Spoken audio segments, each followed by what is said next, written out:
नमस्कार। आज की कहानी है अत्याचारी बहू। आज बहुत दिनों बाद पूर्णिमा अपनी माँ यशोदा देवी से मिलने आ रही थी। मन ही मन दमा की बीमारी से पीड़ित अपनी बूढ़ी माँ की चिंता उसे सताती रहती थी, परंतु वो अपने मायके ज़्यादा नहीं आती थी। वजह थी उसकी भाभी का रूखा व्यवहार। लेकिन जब स्वयं को रोक पाना उसके लिए कठिन हो जाता तो सब कुछ बुलाकर आ जाया करती।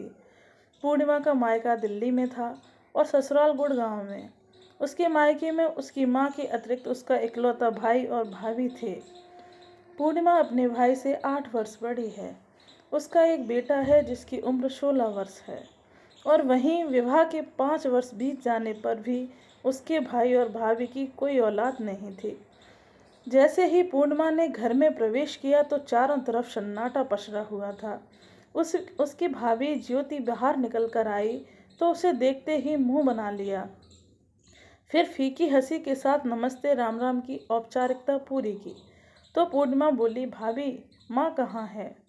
दीदी, माँ जी तो अपने कमरे में सोई हैं, कहते हुए ज्योति रसोई घर में चली गई। अरे, सूरज सिर पर आ चुका है और हमेशा जल्दी उठने वाली मेरी माँ अब तक सो रही है। अपनी माँ के कमरे में आते ही पूर्णिमा बोली, माँ तबीयत तो ठीक है ना आपकी?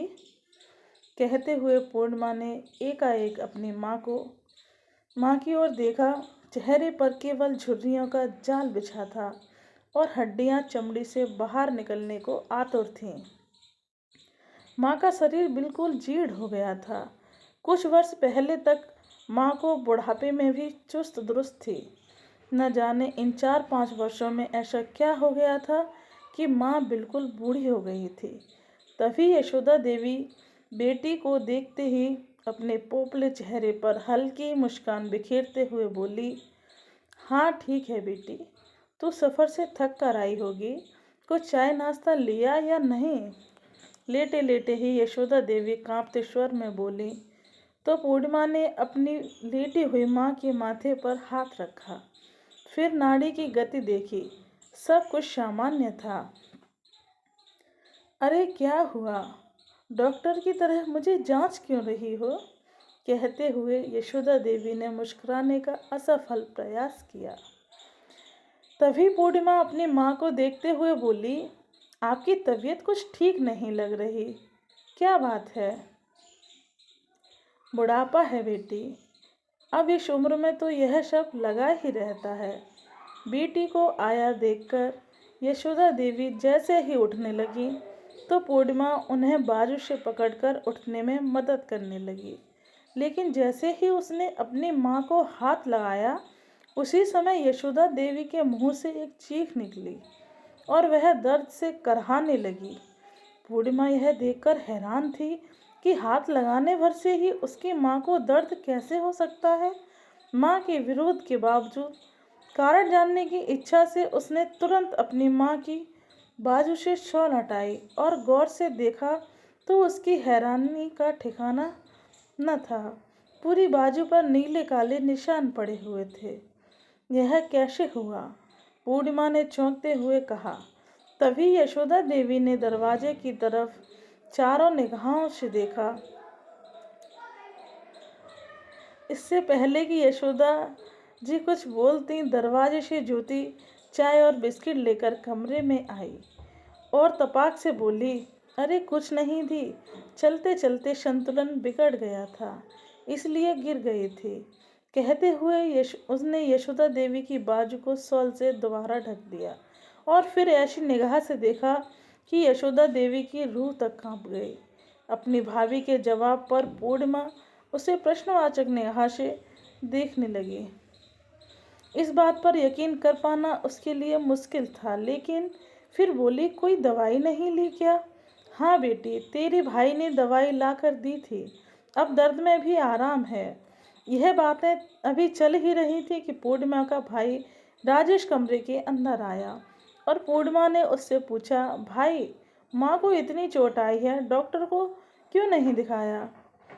इससे पहले कि उसका भाई राजेश कुछ बोलता, इस बात का जवाब भी ज्योति ने ही दे दिया और बोली, दीदी हम लोगों के पास इतना पैसा नहीं है कि छोटी मोटी चोट के लिए माँ जी को डॉक्टर के पास लेकर जाते रहें। नोटों की बोरियां तो आपके ससुराल में भरी पड़ी हैं, मायके में नहीं। हमें अपना घर खर्चा भी देखना होता है और ऊपर से आए दिन कोई न कोई मेहमान भी आया रहता है। आप लोगों का क्या है? सास ससुर की पेंशन आ रही है, पति की सरकारी नौकरी है और 1-2 सालों में आपके बेटे की भी अच्छी खासी नौकरी लग ही जाएगी। भाभी की यह बातें सुनते ही पूर्णिमा का मन कड़वाहट से भर उठा। चाय की प्याली उसके हाथ में थी, लेकिन अब उसे पीना भी जहर पीने बराबर लग रहा था। पूर्णिमा का दिल तो बहुत करता था कि अपनी माँ को अपने साथ रखे, लेकिन उसकी भी अपनी मजबूरी थी। उसका परिवार एक संयुक्त परिवार था, जहाँ उसके सास ससुर भी उन लोगों के साथ रहते थे और घर था 2 कमरों का, जहाँ एक कमरा पूर्णिमा और उसके पति का था तो दूसरा कमरा उसके सास ससुर के पास था। बेटे को पढ़ाई करने के लिए भी हॉल में बैठना पड़ता था और गुड़गांव जैसे शहर में बड़ा सा मकान लेना कोई खाला जी का घर तो था नहीं। अब ऐसे में वह अपनी माँ को कहाँ रखती? कहीं अपने ससुराल में ही कलह कलेश न शुरू हो जाए, यह सोचकर वह चुप रह जाती। पूर्णिमा ने बड़ी मुश्किल से 2 घंटे वहाँ बिताए और जितनी भी देर अपनी माँ के पास बैठी, उसकी भाभी की नज़र बरबस उन दोनों पर बनी हुई थी। पूर्णिमा ने भी महसूस किया कि घर में कुछ भयंकर गड़बड़ चल रही है और माँ इतनी मजबूर हो चुकी है कि मुंह खोलने से भी डर रही है।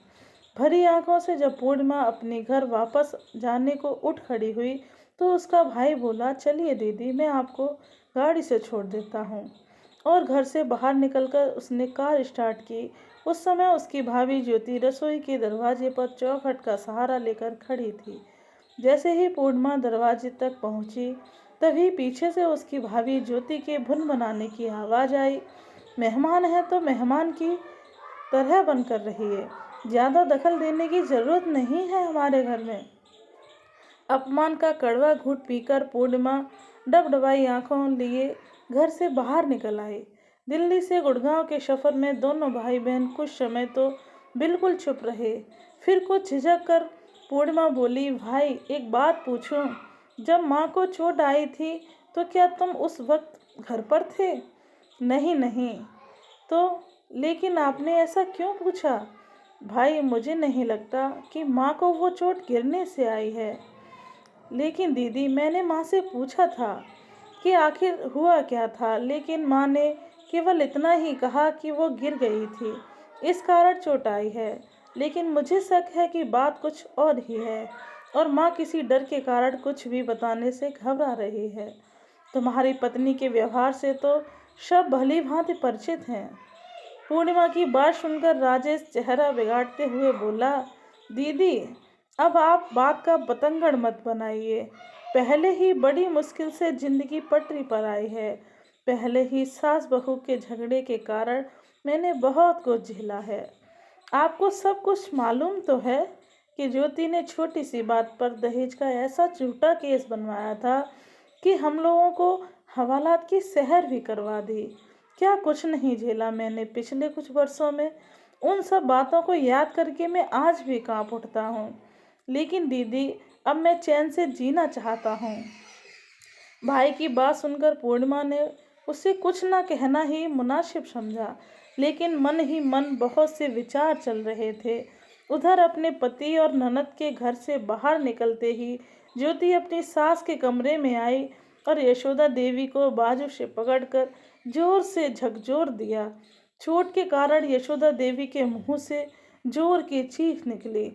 तभी ज्योति रौबदार आवाज में बोली, क्यों महारानी, मेरी शिकायत करोगी अपनी बेटी से? ज्योति की कड़कड़ती आवाज सुनते ही यशोदा देवी की रूह कांप उठी। तभी आंखें बड़ी करते हुए ज्योति बोली, एक बात कान खोल कर सुन लो। अगर घर की बात बाहर निकली तो अपने पापा से कहकर दहेज के केस में तुझे और तेरे परिवार को ऐसा फंसाऊंगी कि नानी याद आ जाएगी। नहीं बहू, मैं तो किसी को कुछ नहीं बताया। यशोदा देवी डरी आवाज में बोली, हाँ, और बताना भी मत, नहीं तो। ज्योति ने चेतावनी दी और फिर बोली, यह क्या आराम करने का समय है तुम्हारा? घर की साफ सफाई, झाड़ू पोछा और बर्तन पड़े हैं, यह सब कौन करेगा? अब बीमारी का ढोंग करना बंद करो और जल्दी से आ जाओ। यशोदा देवी भयभीत नजरों से अपनी बहू की तरफ देखने लगी। तभी ज्योति बोली, आती हो या फिर डंडे से तुम्हारी सेवा करूं? नहीं नहीं, मैं आती हूँ बहू।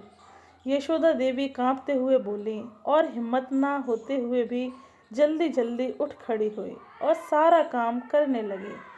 दरअसल राजेश और ज्योति का प्रेम विवाह हुआ था। दोनों एक ही कॉलेज में पढ़ा करते थे और कुछ ही मुलाकातों में दोनों ने तय कर लिया था कि वे दोनों शादी करेंगे, तो केवल एक दूसरे से ही। यशोदा देवी ने कुछ लोगों से जानकारी निकलवाई तो पता चला कि ज्योति और उसके परिवार वाले अच्छे लोग नहीं हैं। बहुत से लोगों ने उस घर में रिश्ता न करने की सलाह दी, परंतु परिवार वालों द्वारा भरपूर विरोध किए जाने पर भी राजेश नहीं माना।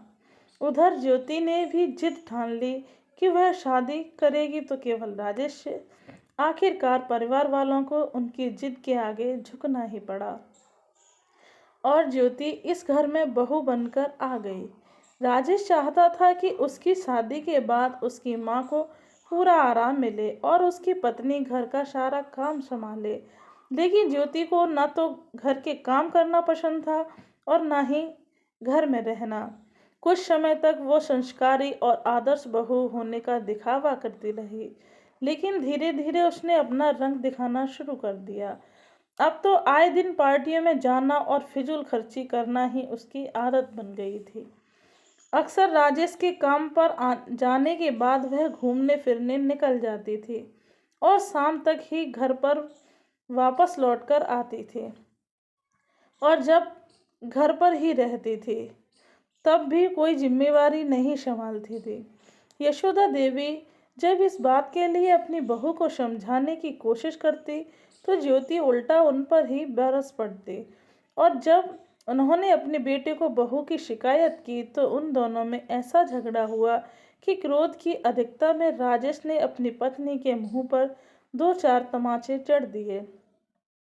फिर तो घर में तो जैसे तैसे महाभारत ही छिड़ गई और बात यहाँ तक पहुँच गई कि राजेश और उसकी माँ को सबक सिखाने के लिए ज्योति ने अपने पिता से कहकर उन पर झूठा केस तक करवा दिया। ज्योति के पिता पुलिस में थे।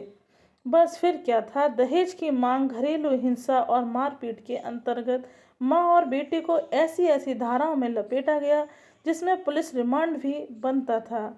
ढेरों पैसा खर्च करने के बाद भी कुछ नहीं हुआ तो आपसी रजामंदी से ही मामला संभालना पड़ा और उसके बाद तो ज्योति का उस घर में एक छत्र राज हो गया और यशोदा देवी के मन में अपनी बहू के प्रति ऐसा डर बैठ गया कि उसके लिए किए गए अत्याचारों को भी कोई जवाब न दे पाती थी और न ही किसी से शिकायत करती थी।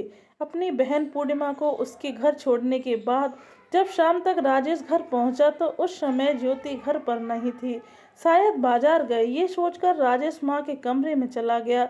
अंदर जाकर देखा तो माँ अपने बिस्तर पर निढाल सी पड़ी थी, अपनी बहन की बातें रह रहकर उसके दिमाग को झकझोर रही थी। राजेश ने कमरे में यहाँ वहाँ देखा, फिर 1-2 मिनट सोचते रहने के बाद उसने माँ के बिस्तर के पास रखी छोटी अलमारी खोली तो उसमें एक डायरी रखी थी। दरअसल यशोदा देवी को बचपन से ही डायरी लिखने का बहुत शौक था।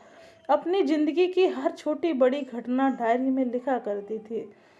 इस बात का तो राजेश को भी पता था, लेकिन उसे यह नहीं पता था कि उसकी माँ डायरी में क्या लिखा करती है। राजेश ने वह डायरी निकाली और खोलकर देखी तो पहले पन्ने पर लिखा था, मेरे जीवन का सफ़र। अपनी माँ के जीवन की बहुत सी खट्टी मीठी यादों के बारे में पढ़कर राजेश मुस्कुराने लगा। फिर अपना जिक्र देखकर वह और भी अधिक खुश हुआ। आज मेरे बेटे राजेश की शादी का दिन है, लेकिन उसके बाद पढ़ने लगा। तो उसकी आंखों से आंसू बहने लगे।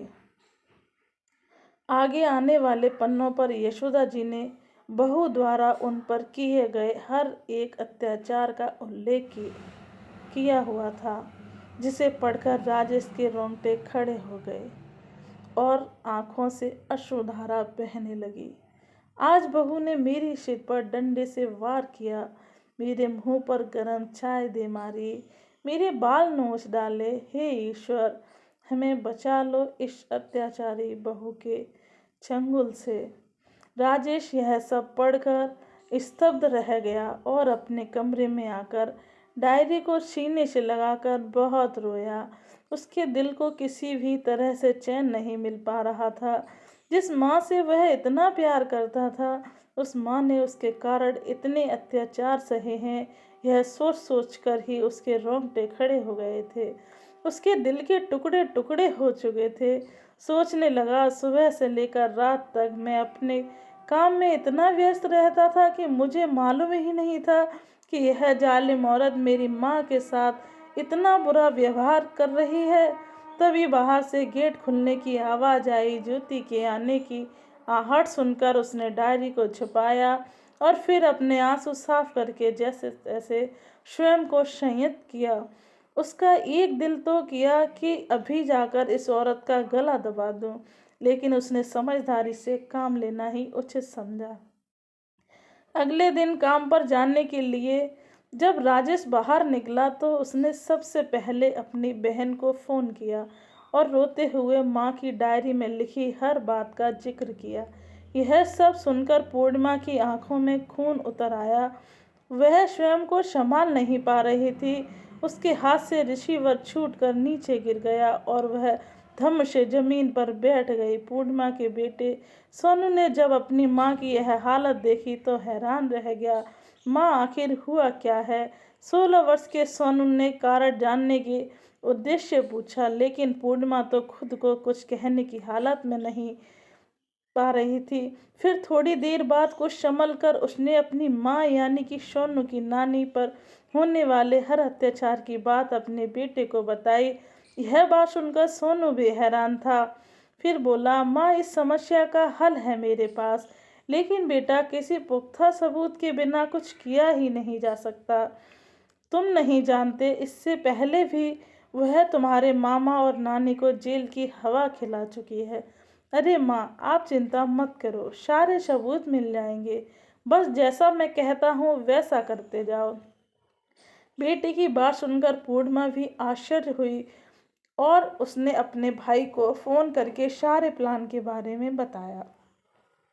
राजेश को अपने भांजे की बात पसंद आई और 2 दिन बाद ही पूर्णिमा अपने बेटे सोनू को लेकर पूरी तैयारी के साथ अपने मायके आ पहुंची।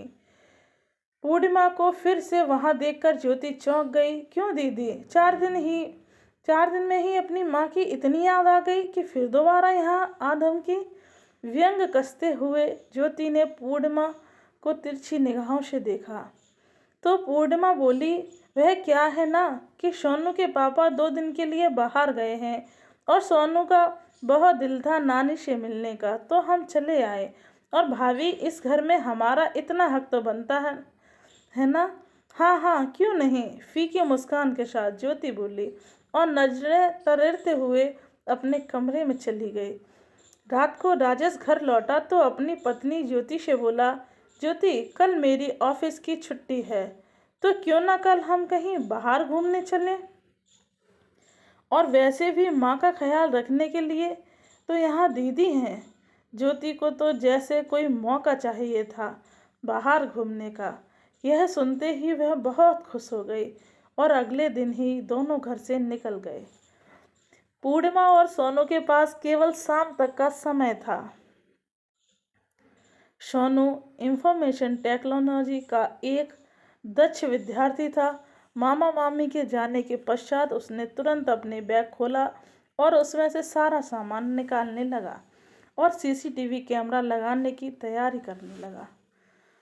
तभी पूर्णिमा बोली, बेटा, मुझे तो डर लग रहा है। तुम्हारी मामी बहुत चालाक है। अगर उसे भनक भी पड़ गई कि यहाँ पर कैमरा लगा है तो सबसे पहले वह कैमरा तोड़ेगी और उसके बाद हमारी ज़िंदगी में वो तांडव करेगी कि हमारे पूर्वज तक कांप उठेंगे। फिर सोनू बोला, अरे माँ, तुम क्यों घबराती हो? ऐसा कुछ नहीं होने वाला, किसी को पता भी नहीं चलेगा कि यहाँ पर कैमरा नाम की कोई चीज़ भी है, क्योंकि उसमें कोई वायर नहीं होगा। फिर एक कैमरा निकाल कर बोला, यह देखो माँ, आपके नाखून से भी छोटा है कैमरा है, नज़र आने का तो सवाल ही पैदा नहीं होता। और इसका डिवाइस भी मैं ऐसी जगह छुपा दूंगा कि मामी को भनक तक नहीं लगेगी, और घर में जो कुछ भी हो रहा है उसकी लाइव फुटेज आपके और मामा के मोबाइल में आती रहेगी। इधर सोनू ने पूरे घर में सीसीटीवी कैमरा लगा दिए, तो वही राजेश ने भी अपने ही जान पहचान का एक लोकल मीडिया कर्मचारी घर पर भेज दिया। लोकल न्यूज वालों ने भी एक कैमरा यशोदा देवी के कमरे में ही लगी घड़ी में फिट कर दिया, और पूर्णिमा ने वह घड़ी वापस उसी जगह पर लगा दी।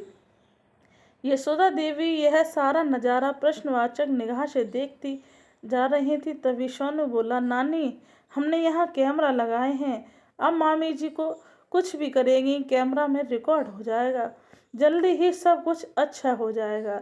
यह सुनकर जहाँ यशोदा देवी आश्चर्य हो गई, वहीं पूर्णिमा की चिंता और बढ़ गई कि अगर यह बात माँ को पता चल गई तो माँ अपने पेट में ज़्यादा दिन इस बात को छिपा कर नहीं रख पाएंगी, और अगर ऐसा हो गया तो कयामत आ जाएगी।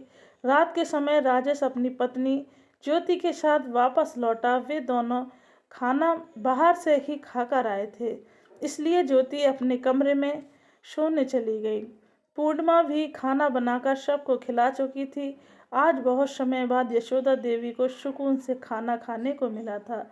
फिर राजेश सोनू के पास आया और धीमी आवाज़ में बोला, काम हुआ क्या? तो सोनू ने मुस्कुराते हुए कहा, जी मामा जी, सारा काम अच्छे से हो गया, बस आप मोबाइल में फुटेज पर नज़र बनाए रखना, जैसे ही कुछ गड़बड़ होने लगे तुरंत पुलिस को फ़ोन कर देना। अगले दिन सुबह सुबह राजेश अपनी बहन को गुड़गांव छोड़ने चला गया। वापस लौटकर आने में करीब 10 बज गए। राजेश घर लौटा तो ज्योति बोली, आखिर आप लोगों का यह चल क्या रहा है? हर रोज़ आपकी बहन क्यों टपक पड़ती है? तो राजेश ने कहा, यह उसका मायका है और वह जब चाहे, जितने दिनों के लिए चाहे, अपने मायके में आ सकती है। ऐसा कहते हुए राजेश अपने कमरे में गया और अलमारी खोलकर कुछ ढूंढने लगा। तभी ज्योति भी पीछे पीछे आ गई और ऊंची आवाज़ में बोली, हाँ हाँ, क्यों नहीं, और तुम नौकरों की तरह उसकी सेवा चाकरी में लगे रहोगे। फिर राजेश परेशान होते हुए बोला, इसमें कौन सी बड़ी बात हो गई? अच्छा, वह सब छोड़ो, 3-4 दिन पहले मैंने अलमारी में 1 लाख रखे थे, वह मुझे मिल नहीं रहे, क्या तुमने उठाए थे? राजेश ने पूछा। तो ज्योति बोली, हाँ, मुझे शॉपिंग करने के लिए चाहिए थे, इसलिए ले लिए। वो सारे पैसे खर्च हो गए। यह सुनते ही राजेश चौंक गया। क्या 1 लाख रुपए तुमने शॉपिंग में खर्च कर दिए? मैंने आज ही वह पैसे डीलर को देने का वादा किया था, बिना मुझसे तुमने मेरे पैसों को हाथ भी क्यों लगाया? राजेश भड़क उठा। तो ज्योति गुस्से से बोली, क्या मेरा इतना भी हक नहीं कि मैं थोड़े पैसे अपने ऊपर खर्च कर सकूं? वह थोड़े पैसे नहीं थे ज्योति, पूरे 1 लाख थे। कहते हुए राजेश का चेहरा गुस्से से लाल हो गया और बिना नाश्ता किए अपने ऑफिस चला गया। इधर यशोदा देवी अपने कमरे में बैठी हुई बेटा बहू की लड़ाई सुनकर चिंतित हो रही थी। थोड़ी देर में ज्योति यशोदा देवी के लिए 2 जली रोटियां नाश्ते के नाम पर लेकर आई और उनके सामने पटकते हुए बोली, जल्दी से खाओ और काम करने के लिए तैयार हो जाओ। आज तुम्हारी बेटी नहीं है यहाँ जो आराम फरमाते रहोगी। तभी यशोदा देवी बोली, बहू, मेरी तबीयत कुछ ठीक नहीं लग रही, सांस फूल रही है, आज मुझसे यह झाड़ू पोछा का काम नहीं हो पाएगा। इतना कहने की देर थी कि ज्योति, जो पहले ही झगड़े के कारण गुस्से से भरी पड़ी थी, यशोदा देवी पर कयामत बनकर टूट पड़ी। अच्छा, अभी आपकी तबीयत ठीक करती हूँ। उसने नाश्ते की प्लेट उठाकर एक तरफ फेंकी और फिर उन्हें बालों से पकड़कर खींचते हुए जमीन पर दे पटका और फिर बेलन लेकर आ गई। बेलन को देखते ही यशोदा देवी डर के मारे जोर जोर से चिल्लाने लगी और उनकी चीख सुनकर ज्योति का गुस्सा 7वें आसमान पर पहुंच गया। बेलन को एक तरफ फेंकते हुए बोली, आज एक ही बार काम किए देती हूँ, ये रोज रोज का झंझट ही खत्म। ऐसा कहते हुए अपना दुपट्टा गले से निकालकर यशोदा देवी की गर्दन के चारों ओर लपेटने लगी। तभी खुद को छुड़ाने की कोशिश करती हुई यशोदा देवी आखिर वह गलती कर बैठी जिसका अंदेशा पूर्णिमा को पहले से ही हो गया था, और चीखते हुए कहने लगी, हाँ, रोज रोज का झंझट तो अब खत्म हो ही जाएगा। तेरी हर बात, हर करतूत कैमरे में रिकॉर्ड हो रही है। जितना जुल्म कर सकती है कर ले, अब तेरे पाप का घड़ा भर चुका है। यशोदा देवी के इतना कहने पर ज्योति की आंखें फटी की फटी रह गई। क्या कहा? कैमरा? हाँ, कैमरा। अब तू बच नहीं सकती। सारे सबूत तेरे खिलाफ इकट्ठे हो रहे हैं। कहाँ है कैमरा? गले पर दबाव बढ़ाती हुई ज्योति बोली तो यशोदा देवी ने सामने रखी अलमारी पर पड़े डिवाइस की ओर इशारा किया, जिसे देखकर ज्योति घबरा गई।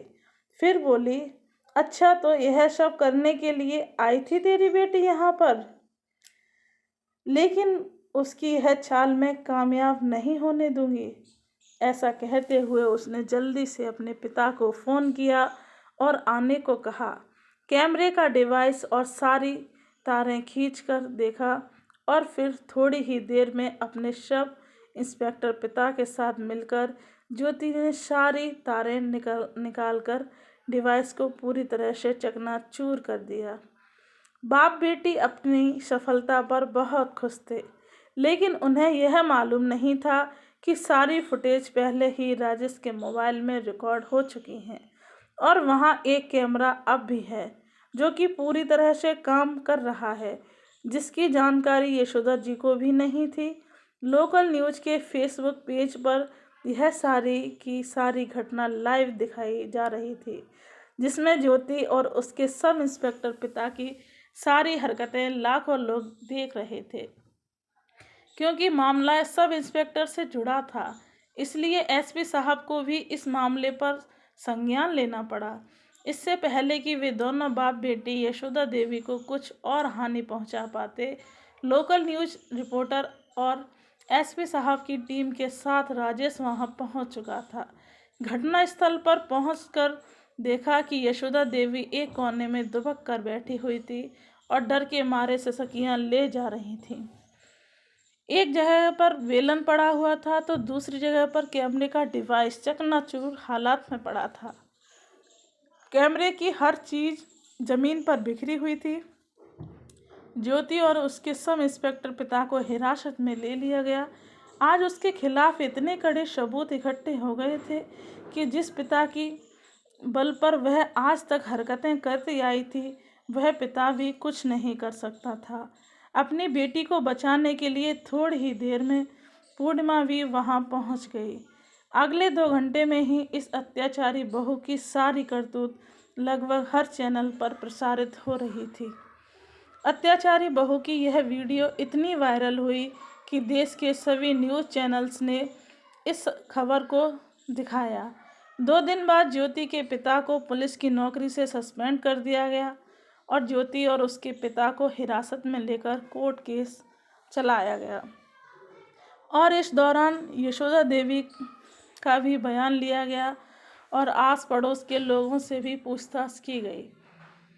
कुछ समय बाद जिस दिन कोर्ट का फैसला सुनाया जाना था, उसी दिन सभी लोकल और नेशनल न्यूज़ चैनल से इस केस को हाईलाइट किया और सभी देशवासियों की नज़रें इसी केस के नतीजे पर बनी हुई थी।